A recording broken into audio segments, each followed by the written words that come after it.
여러분 안녕하셨습니까? 양영태 TV의 양영태입니다. 오늘은 11월 23일입니다. 국민 여러분, 시청자 여러분, 이 공수처가 이제 그 마각을 드러낸 걸 다 아시죠? 이 공수처가 헌법에 반헌법적이라는 이 공수처를 만들어내는 사람은 누구냐? 이 정권입니다.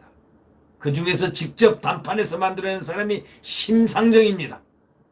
또 이인영 통일부 장관이 원내대표 때 둘이 짬짬이를 했습니다. 어떻게 짬짬이 했습니까? 심상정이는 정의를 굽혔습니다. 처음에는 비판해놓고 몇 표 더 비례대표 몇 개 더 얻으려고 딱 연동형 비례대표 아주 어려운 투표제를 갖다 놓고 딱 뒤밀고 뒤에서 쓱싹 엿바꿔 먹자, 우리 둘이 잘해보자 해가지고 바꿔먹은 법이 바로 이 공수처법입니다.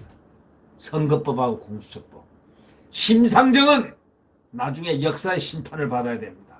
이 공수처법에 대해서. 공수처법을 만들어낸 소위 이중대 대장으로서 책임감. 주책임자는 이인영이죠, 물론. 민주당이죠. 이 헌법은 반헌법적인 겁니다. 이 공수처법은 반헌법입니다. 경희대학교 문재인 대통령의 은사이신 허영 교수라고 지금 경희법대 경희대 법학전문대학원 석좌 교수로 계신 그 헌법의 학계에 대한민국의 거의 1, 2, 3에 들어가시는 훌륭한 분입니다. 이 헌법학자가 공수처법은 위헌이다 딱 하고 신문에 중앙 일간지에다가 크게 대서특필을 했습니다. 이거 공수처가요 소속이 없어요. 대통령 직속인데 직속일 뿐도 직속도 안 돼 있고 붕 떠 있습니다. 입법, 사법, 행정 그 위에서 놀고 있습니다. 마음대로 할 수 있게끔 돼 있는 이 공수처법. 처음에는 야당을 갖다가 어떻게 현혹을 시켰느냐. 물론 야당은 반대했죠. 공수처법하고 난리가 났죠. 그 마각이 드러나는 거죠. 이 공수처법이란 건 뭐냐. 자유민주주의 국가에서는 없어요. 중국의 감찰위원회하고 똑같습니다. 중국은 공산당 체제입니다. 그럼 공산당 체제하에 그런 소위 악법을 갖다가 비슷한 유사한 악법을 채용한 겁니다. 이거는 지탄받아야 되고 반드시 폐기돼야 할 법입니다. 있어서는 안 됩니다. 미국의 어느 날에 반드시 폐기될 것이고 이걸 만들었던 사람들, 입법했던 사람들은 그때 법적인 판단을 받아야 되지 않겠느냐 그런 느낌이 드는 이런 정말 악랄한 법이 공수처법입니다. 황교안 체제 때 숱한 장외투쟁을 했지만 오히려 인심을 잃었다는 것. 왜 그랬느냐? 왜? 제1야당이 너무나 무기력합니다. 지금 장외투쟁까지 나왔는데 당내에서는 아직 우려가 큽니다. 왜? 김종인 때문에 그렇습니다. 주호영 때문에 그렇습니다. 이거는 공수처법을 이번에 국민의힘이 막지를 못하거나 그렇지 못하면은 영원히 국민의힘은 민주당의 이중대로서 부역을 했다는 소리를 면치 못할 겁니다. 의원직을 던지더라도 반드시 공수처법은 대한민국 국민을 위하여, 대한민국을 위해, 자유대한민국을 위하여 반드시 막아내야 됩니다. 바로 이것이 국민의힘에 주는 부여하는 국민들의 외침입니다. 벌써 공수처법은 나쁘다고 입만 날롬 하면서 슬슬 피할 수 있는 틈바구니를 그리고 우리는 수적으로 무력해서 안 된다 이런 식으로 얘기를 펴나가는 그런 지도부가 만약에 있다면 그는 이겁니다. 이거 누구로부터? 국민들로부터 이겁니다. 국민을 지켜내지 못하니까요. 여권이 고위공직범죄수사처 출범을 연내 마무리하겠다고 계획을 세웠는데 다급해진 국민의힘 내부에서 대응책을 두고 의견이 엇갈린다는 것. 이 자체가 문제입니다. 이 자체에 대해서 그러니까 결국 김종인 이 사람을 데려왔기 때문에 지금 이런 지도 체제가 아주 큰 문제에 지금 봉착해 있는 겁니다. 지도부가 교체되고 자제해왔던 장애 집회 카드가 다시 꺼내야 한다는 목소리, 오히려 그 목소리가 맞을지도 모릅니다. 의원직을 전부 던진다는 결연한 그거 없이는 안 됩니다. 의원직에 연연해하는 그런 사람은 안 됩니다. 이런 얘기 있죠. 살려고 하는 자 죽을 것이고 죽으려고 하는 자, 죽기를 각오하고 하는 자 살 것이다. 그게 지금 민주당 아닌 국민의힘에게 부과된 얘기입니다. 공수처법과 관련해서. 필사즉생. 의원직 던지십시오. 의원직 던져서 혼자서 해보라고 그러세요. 혼자 못합니다. 그래야 국민들이 움직이기 시작하는 겁니다. 국민들이 그 다음에 이런 법을 혼자서 만들어냈어? 법을 어겨가면서 자기네들이 법을 이렇게 해놓고 자기네들이 또 법을 바꿔? 그래야 국민들이 주의 환기를 합니다. 이번에 만약에 이 공수처법을 막지를 못한다면 국민의힘은 사라집니다. 야당으로서는 사라집니다. 국회의원들은 남아있을지 몰라도 그들은 차기가요 불분명하게 하게 됩니다. 네, 단명하게 됩니다. 공수처법에는 소수 의견을 존중하기 위해서 만든 거부권을 야당 측이 악용했다고 강하게 비판하고 있습니다. 저들이 잘못해놓고 이런 짓을 하고 있습니다. 자당 법제사법위원들의 국회법 절차에 따라 공수처법을 개정해달라고 촉구하고 있습니다. 이게 말이 됩니까? 반면에 국민의힘 대의압박 전략을 내놨지만 성과 못 거뒀어요. 주호영 지도부 체제가 뭘 하겠습니까? 아예 믿지를 않았습니다. 네. 김종인 주호영이가 뭘 하겠습니까? 눈치 일끔일끔 보고 말로만 한 몇 번 비판했다 뒤로 가서는 수적으로 열세다. 아니 김종인이가 뭘 하겠다는 겁니까? 김종인이요? 망월동 묘역 가서 빌고 짜고 울고 거기서 꿇어 엎드리고 그것이 온 공중파 방송에 다 나가지고 아니 자기가 국보위원 했으면 지가 혼자 가서 잘못했다고 빌어야지 왜 죄 없는 국민의힘당 미래통합당을 비상대책위원장을 끌고 그거 자기가 미래통합 끌고 가서 같이 함께 절을 합니까? 아니 야당이 뭘 잘못했습니까? 5.18에 뭘 잘못했냐고요. 혼자 빌려면 혼자 그래야지 딱 끌고 갔죠. 그 다음에 보십시오. 경제 3법 소위 자유민주주의 시장경제를 위협하는 경제 3법 통과를 시키는데 긍정적으로 딱 승인했죠.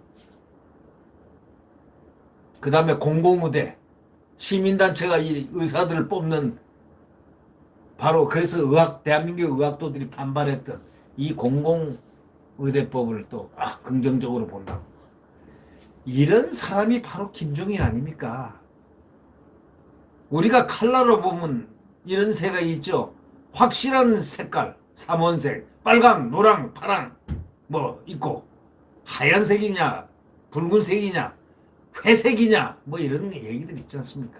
어느 색깔에 속한지는 모르지만 하여튼 간에 국민의힘은 이 지도부 김종인 위원장이 온 거는 패착이었습니다. 두 지도부가 빨리 나가지 않는다면 국민들로부터 국민의힘은 힘이 빠질 것입니다.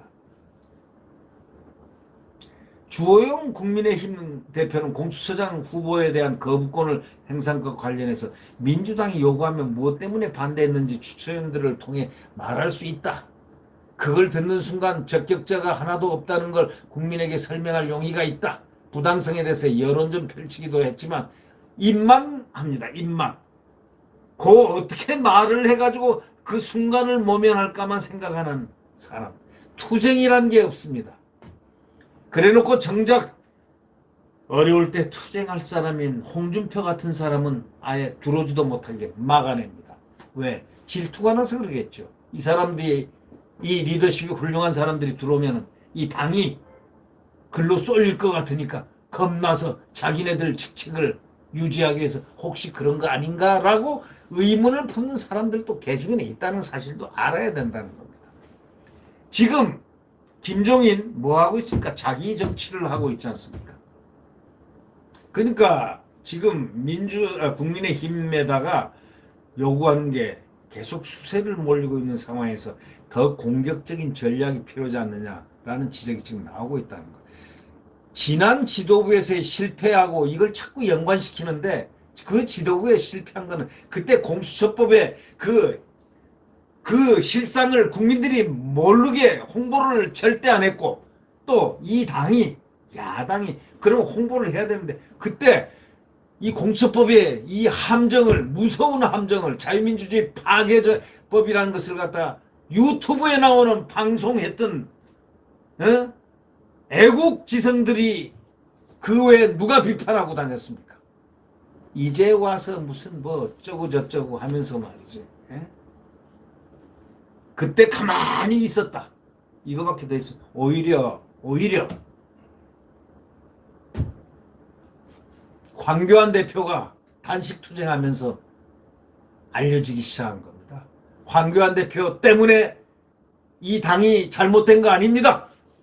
김종인이가 총괄위원장으로 왔기 때문에 선거를 잘못 친 것이고 그 다음에 공천심사위원회를 김형호와 김세연 같은 애를 여기다 갖다 놨기 때문에 바로 공천을 잘못해서 떨어질 사람들만 잔뜩 모으고 막 뒤바꾸고 해가지고 전략적으로 이 당을 망가뜨리기 위해서 그렇게 했던 거 아닌가 하는 그런 의심을 갖고 의혹을 갖고 있다는 바로 그런 분들이 많다는 걸 잘 알아야 됩니다.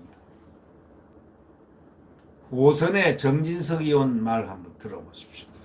제1야당이 너무나 무기력하고 존재감이 없다는 원성이 자자하다. 창피해서 얼굴을 못 들겠다. 개탄했습니다. 문재인 정부의 폭주와 폭정을 어떻게 막아 세울 것인지 우리 당 노선을 전면 재조정해라. 자, 김종인이가 와서 주호영이하고 둘이서 노선을 변경했지 않습니까? 아니 거기 당헌 당규를 바꿨다고. 네. 그러면서 대여투쟁을 전면화하기 쉽지 않은 이런 상황을 만들어 놓고 그거는 잘 알고 있다 이거죠. 정진석 의원은 그렇게 얘기합니다. 그렇다고 우리가 이제 손 놓고 한탄만 할 수는 없지 않냐. 며칠 밤 새워서라도 우리가 투쟁 의지를 다시 세워야 한다. 어떻게 대여투쟁을 효과적으로 할 것인가에 대한 의지와 지혜를 다시 모아야 할 시점. 아주 훌륭한 얘기입니다. 바로 그렇게 해야 됩니다. 장제원 의원도 한마디 했지 않습니까? 국회 존재 이유가 사라지고 있는 상황에서 따뜻한 국회에 앉아 할 수 있는 일이 없다. 간접적으로 장애투쟁 화두 던졌습니다. 이 훌륭한 분들, 이 당을 아끼는 분들, 진정으로 공수처법이 없어야 된다고 마음속에 분노하는 분들은 이렇게 얘기합니다. 하지만 여전히 국회 바깥에서 투쟁은 조심스럽다는 그것이 누구냐? 그게 바로 안주를 하는 이 지도부의 영향을 받은 의원들과 이 지도부 탓입니다. 김종인. 공수처법을 만약에 못 막아내는 이 국민의힘이 된다면은 이 지도부는 말살됩니다. 박살납니다. 이 지도부는. 누구로부터? 국민들로부터 박살날 겁니다. 네. 이게 무슨 야당이냐 이거죠. 네. 야당은 그런다고 홍준표 같이 투쟁도 하고 야당성이 있는 이런 분들을 갖다가 못 들어오게 막고 했느냐 이런 얘기죠. 결국 두고 보십시오. 국민의힘은 그래서 방법이 하나 있다 하지 않아요. 의원직을 걸어라. 의원직을 걸고 전면 투쟁하면 그것 길이 그거 하나다. 이런 얘기를 하는 것입니다. 네.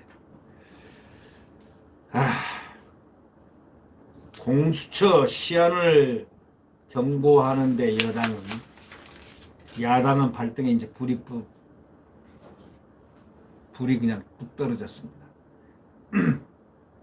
김종인의 시험대. 김종인 또 이렇게 얘기하겠죠. 내가 국회의원이 아니래서 원내가 아니래서 하고 슬쩍 또 원내대표 주호영에게 책임을 전가를 하겠죠. 네.